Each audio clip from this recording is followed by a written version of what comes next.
just some tools that I want to teach you to begin with, and then I would set you up for work energy principles after having communicated a few general tools.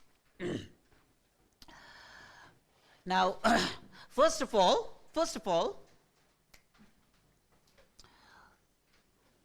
say this is any curve, all right, and say this is the origin. AB is the curve. Now, if there is a point P with position vector r on this curve, it means if O is the origin, what it means is that OP is the vector r. OP is the vector r, position vector of the point P as seen by O. That's what it means, isn't it? If P has coordinates x comma y, then the position vector of P is going to be given by, say if this is the xy plane, it's going to be xi cap plus y j cap, right? All of you understand this? Yes or no? Say at a certain instant of time, the particle is at the point P, whose position vector as seen by O is r. R is xi cap plus y j cap. Now, after a while, let's say the particle moves to the point Q. This vector is r. And the position vector of Q is, say, r plus delta r, which means the vector OQ is r plus delta r, position vector of the final point, right? Now, the vector PQ from triangle law, realize that this is r plus this vector is the vector OQ, isn't it? R plus PQ is OQ.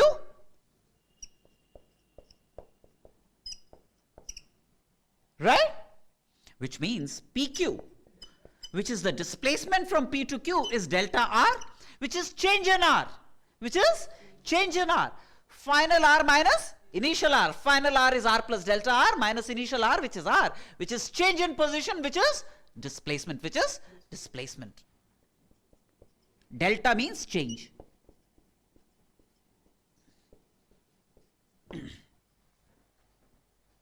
Right? Now, essentially, the vector delta R, that is change in R, takes you from a point P to another point Q on the curve, to a point P to another point Q on the curve. Delta R, that's what delta R does, right? Now, what we could do is, well, from the point A to some neighboring point A1, let's say the vector is delta R, that is change in R. Then from A1 to some A2, I can go from A1 to A2 with the help of another displacement, delta R. Then from A2 to A3, another displacement, another change in R, another delta R. Yes or no, right? And so on and so forth. Eventually, this delta R. That means, if I had to, in a certain sense, approximate the curve, the curve is this, right? But if I had to approximate the curve, then what I could do is, the curve could have been approximated as from A to A1. You know, essentially this curved line replaced by this straight line AA1, right? AA1, which is a delta R. A1 to A2, another delta R. A2 to A3, another delta R, and so on and so forth. So a series of delta R's a series of delta r's, which is straight lines, straight vectors, could approximate this curve, could approximate the curve. That's a approximation to the curve. Yes or no? Where delta r is a finite displacement between a point A and a point A1, a point A1 and a point A2, a point A2 and a point A3, and so on and so forth. These are finite displacements from one point to another point, right? So one could have said, all right, instead of dealing with a curve which is complicated, I could have dealt with a set of straight lines. I could have dealt with a set of straight lines, A to A1.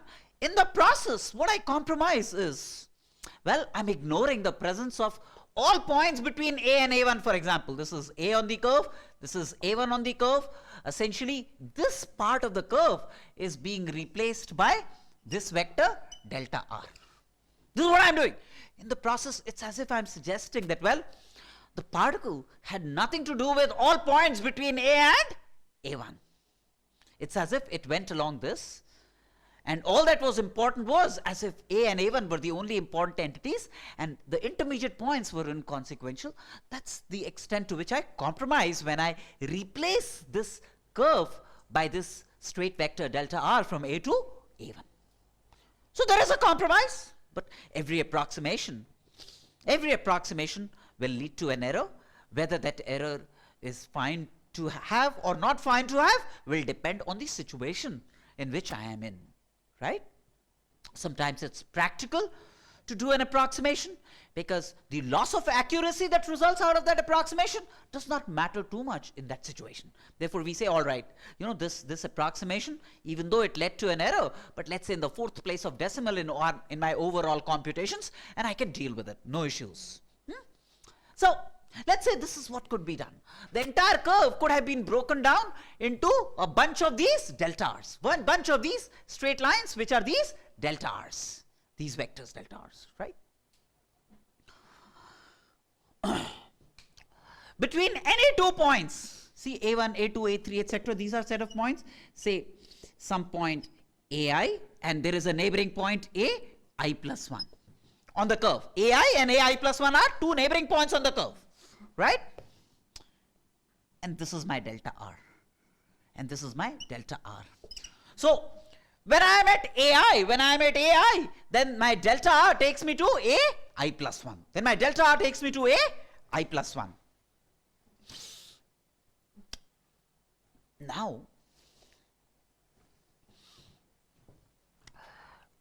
while discretizing this curve into these nodes A, A1, A2, A3, AI, etc. up to B, like I said, there is an approximation out of practical considerations.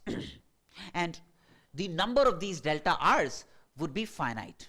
I have broken down this curve into these finite set of delta r's and realize that effectively this delta r, this delta r, this delta r, this delta r, this delta r from A to B,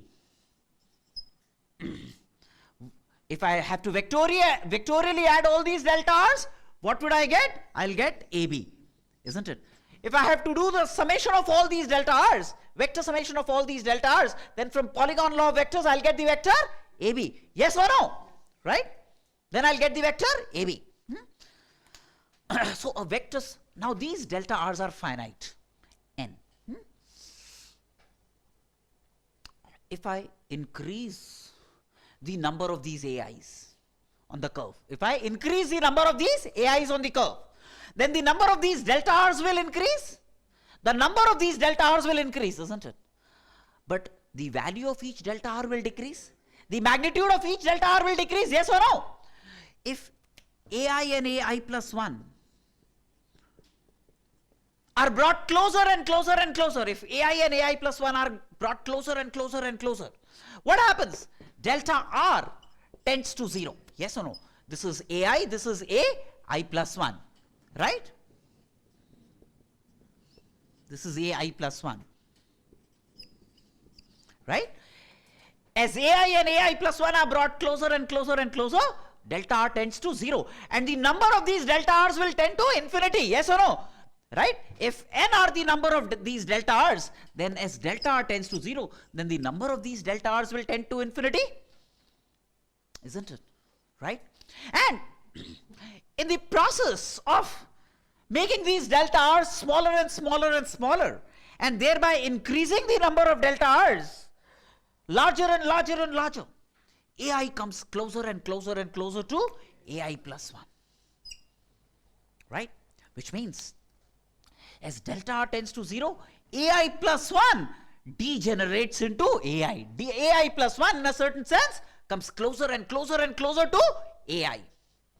Now, as delta r tends to 0, mathematically then this delta r is designated as dr. Delta r is a finite change in r. Delta r is a finite change in r. But while delta r tends to 0, it's a very, very small change in r, infinitesimally small change in r. When delta r tends to 0, it's a finite change in r. It's called a infinitesimally small change in r. Infinitesimally small change in r.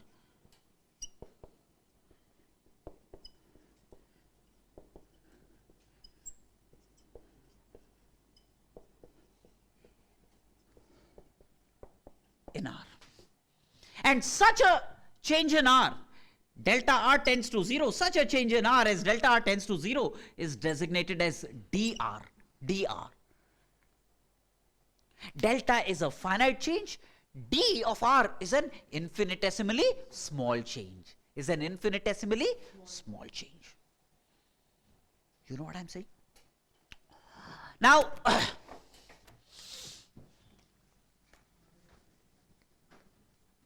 while this delta r, let's say there is a point ai and there is a point ai plus 1. While this delta r takes me from a point ai to ai plus 1, skipping several points from ai to ai plus 1, skipping several points from ai to ai plus 1. Mathematically, this dr, what really happens is, as delta r tends to 0, that means delta r becomes dr. Delta r becomes dr, infinitesimally small change. This delta r, as it tends to 0, it becomes, this vector delta r, it becomes a tangent to the curve. It becomes a tangent to the curve at ai. It becomes, as this is brought closer and closer and closer and closer, this second between ai and ai plus 1, this delta r is a second between ai and ai plus 1. It assumes a state of tangency. At ai, as delta r tends to 0, this delta r directionally assumes this disposition. It assumes this disposition. This is what transpires. As delta r tends to 0, it becomes dr, and its direction becomes a tangent to the curve at ai. Its direction becomes a tangent to the curve at ai. This is what transpires. Now, while delta r skips several points between p and q, between ai and ai plus 1, this dr, which is an infinitesimally small change in r, as small as one could imagine, right? This dr is an infinitesimally small change in r, as small as one could imagine, right?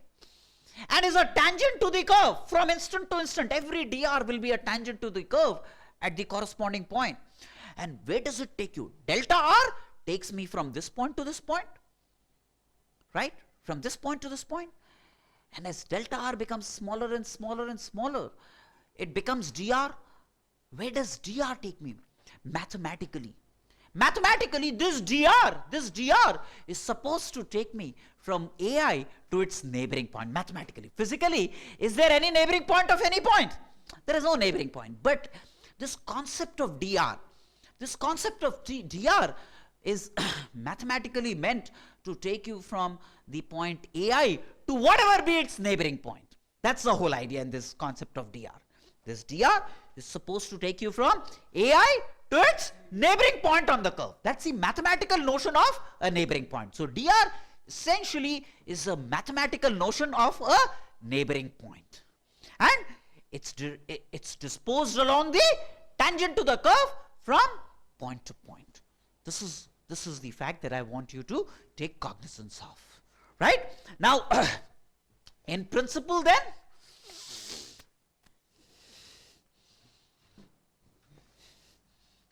while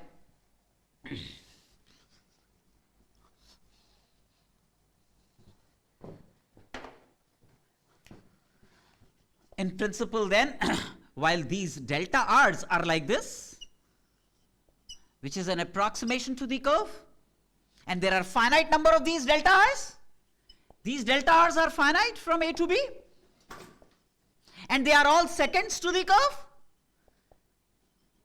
and they are approximating the curve between A and B. These drs are infinite in numbers. These drs are infinite in numbers because there are infinite number of points between A and B. So these drs have infinite status in terms of their numbers, right? And it's as if one dr, another dr, another dr, another dr, another dr, infinite. I can't draw them because I can't actually physically locate two neighboring points, so I can't really draw them. But let's say this is one dr, this is another dr, another dr. All these drs also,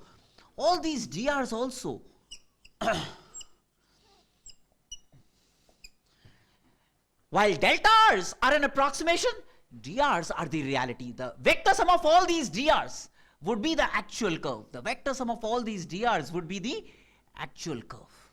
While delta r's are an approximation, drs are the reality of the curve. The vector sum of all these drs, if you add all these drs, you will still get A to B.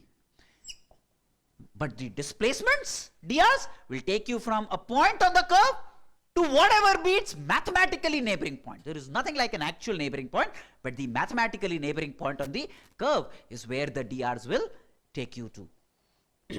Right? And nevertheless, these drs will constitute infinite number of sides of a polygon whose closing side will still be AB. Yes or no? So if I said, what would be the vector sum of these drs? The vector sum of these drs will be the curve, will be the vector AB. That's the vector sum of these drs.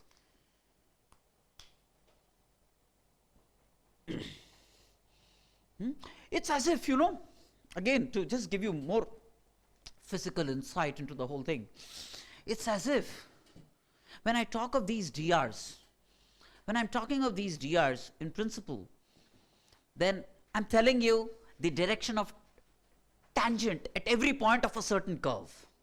I'm not giving you the curve. All that I'm suggesting to you is that, well, the tangent at every point of a curve is known. And once the tangent at every point of the curve is known, then the join of these such that they become tangents will give me the curve. So from the tangent to the curve is the notion of drs. The drs are the tangents, and the collection of those tangents will constitute the curve. That's the idea behind these drs. Do you get me right on this? Right? And the vector sum of all these drs, which are infinite in numbers, is the straight vector AB, because the polygon law will still apply whether delta r is finite or infinitesimally small. Right?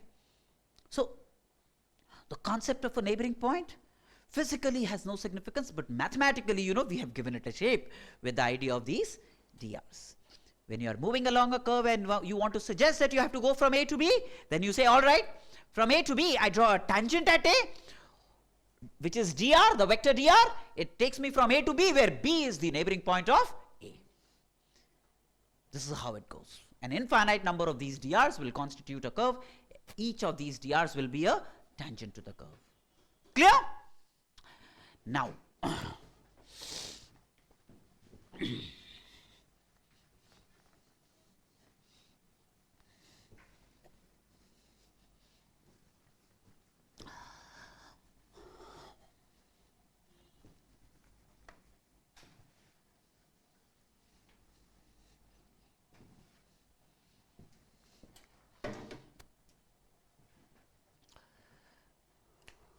few things which I am going to deploy. One, see, there is this basic algebra of differentials which I want you to take cognizance of.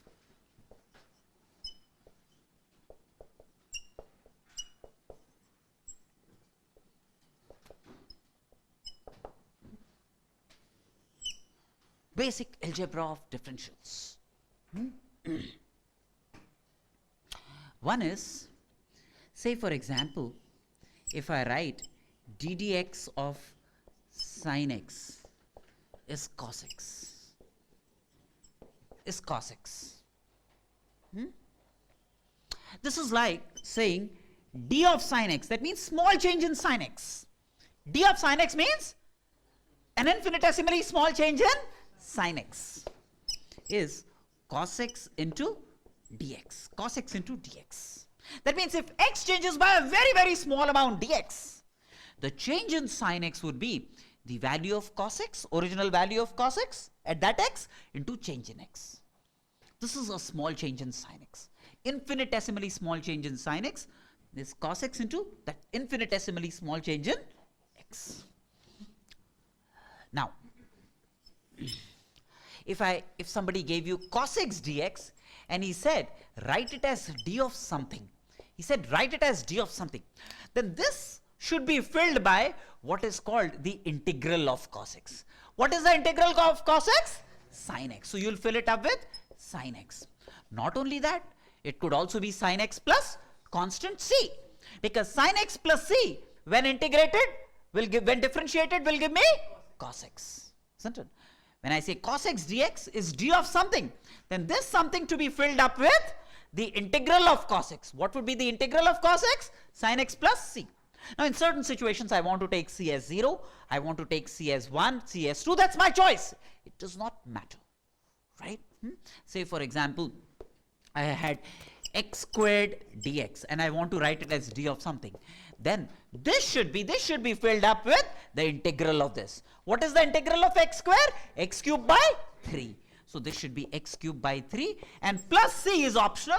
I could have taken as a special case c is 0 based on the situation that I am dealing with, right?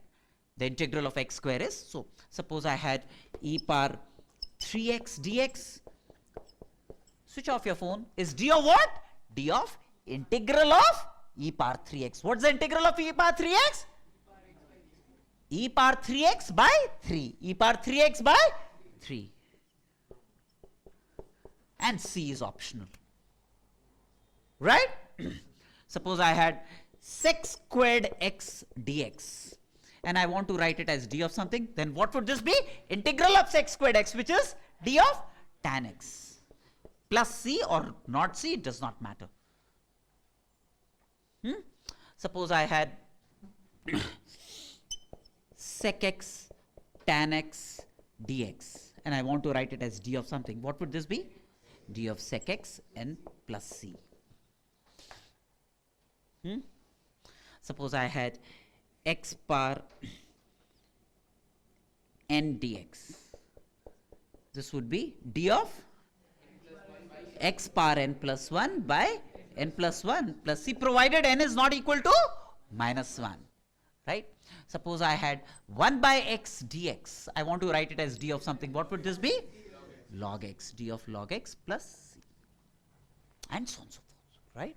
So if I had, in a very general sense, fx dx and I want to write it as d of something, then this something should be integral of fx with respect to x.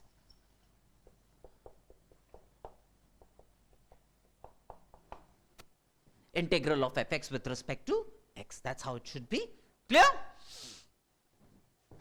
Now, some basic facts about these differentials.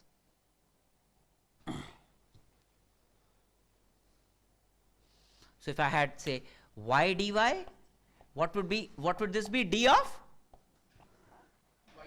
y square by 2 plus c, integral of y with respect to y square by 2 plus c. C mostly is taken 0, may not be. Got me?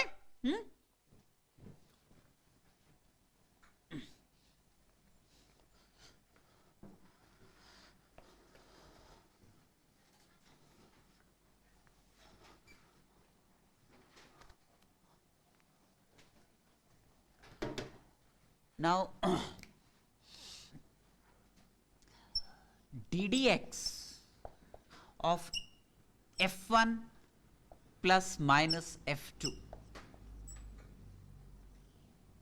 derivative of the sum or difference of two functions, like you know, is sum or difference of their derivatives, f1 plus minus ddx of f2, right? Multiplying throughout by dx, I get d of f1 plus minus f2 is df1 plus minus df2. That means d means a change. A change in f1 plus f2 is change in f1 plus change in f2. Change in f1 minus f2 is going to be change in f1 minus change in f2. This is how you want to physically interpret this, right? Say if I had d of x plus y, change in x plus y is going to be change in x plus change in y. That's how you want to understand this. D of x plus d of y. This is f1, this is f2. df1 plus df2, for example. Clear?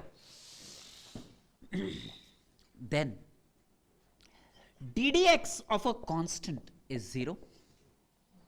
See, if c is a constant, that means d of c must be 0. D of c means what? Change in a constant, but there is never a change in a constant. So d of c is always going to be 0.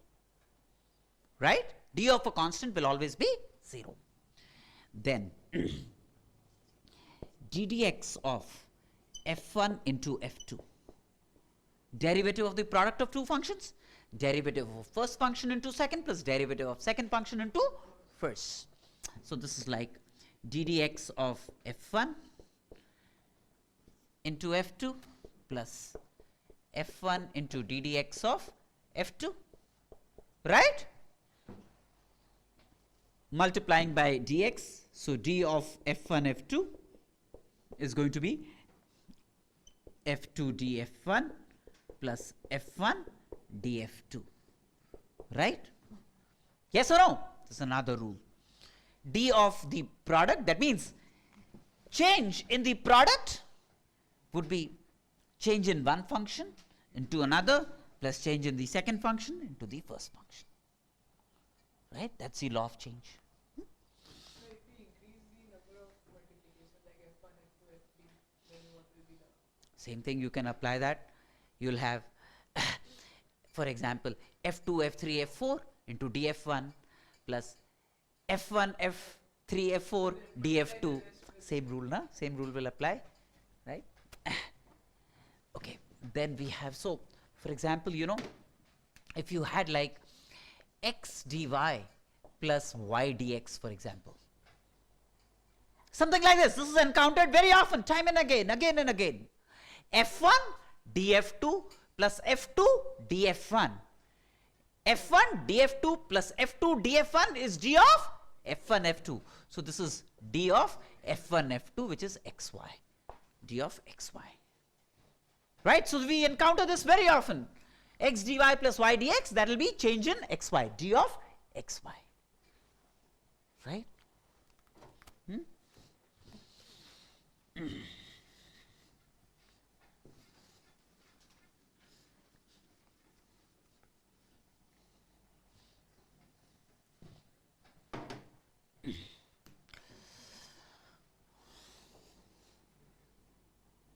Similarly, say ddx of f1 by f2, derivative of numerator into denominator minus derivative of denominator into numerator divided by denominator squared.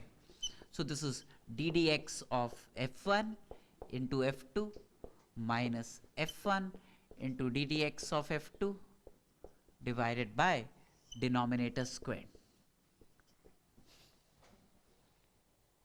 Right? Multiplying throughout by dx, you get d of f1 by f2 is f2 df1 minus f1 df2 divided by f2 squared. This is another rule which is used time and again. Change in a ratio is change in numerator into denominator minus change in denominator into numerator by denominator squared. Right? Say for example, if I had x dy minus y dx by x squared, d of y by x, right? Very good. This is going to be d of y by x. Change in numerator into denominator minus change in denominator into numerator by denominator squared is d of numerator by denominator, d of y by x. Clear?